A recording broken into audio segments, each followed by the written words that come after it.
صلی علی رسولہ الکریم اما بعد فاعوذ باللہ من الشیطان الرجیم بسم اللہ الرحمن الرحیم۔ آج مجھے جس موضوع پر لبکشی کرنے کا موقع دیا گیا ہے وہ دراصل مجھ سے بہت بڑا سوال کیا گیا ہے، کیا ہم آزاد ہیں؟ اس سوال کا جواب دینے کے لیے جب میں نے قلم اٹھایا تو میری نگاہوں کے سامنے حق کی بات کرنے پر موت کا تحفہ حاصل کرنے والے عزیز میمن کی لاش آئی۔ میرے دل میں خیال آیا کہ ایسا ایک واقعہ تو ہر ملک، ہر وطن، ہر دیش، ہر مٹی، ہر جگہ ہو جاتا ہے، لیکن پھر میرے خیالوں میں بچوں کے سامنے ذہن پر جاری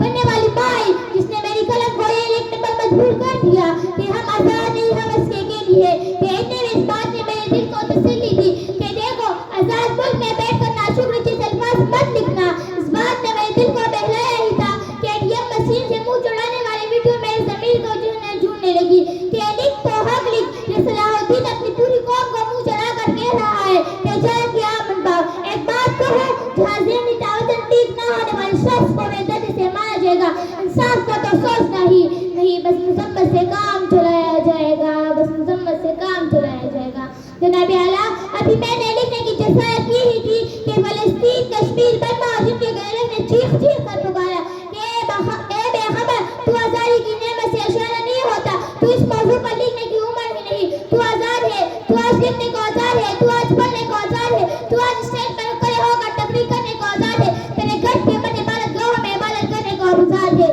چلو مان لیا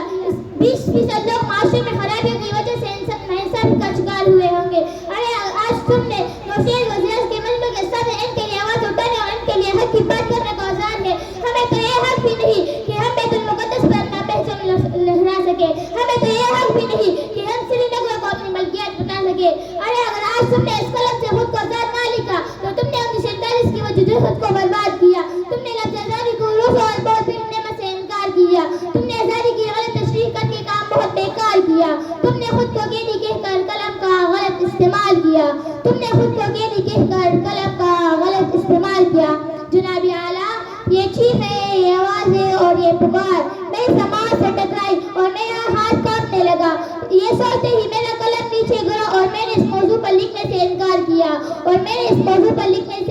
انکار کیا کیا بلا آخر میں اس نتیجے پر پہنچ چکی میں اس محفل میں بیٹھ کر ایک شخص کو دونوں پہلو بتا کر فیصلہ آپ لوگوں کے اوپر چھوڑا جائے۔ کیا ہم آزاد ہیں؟ ہم ابن رشدی ہی نہیں، ہم جابر بھی ہیں، ہم القرین بھی ہیں، ہم ابن خلد و طبری بھی ہیں، ہم ابن سینا، ابن الہاشم، ہم فردوسی بھی ہیں، ہم شاعری میں شیرازی ہیں، ہم نامہ گنوی میں فردوسی ہیں، ہم صوت بنے تو بلے شاہ، ہم ساز بنے تو وارث شاہ، ہم عقل بنے، ہم شارطیب بنے اور ہم رشد بنے، ہم رقص بنے، ہم سچے سرمست بنے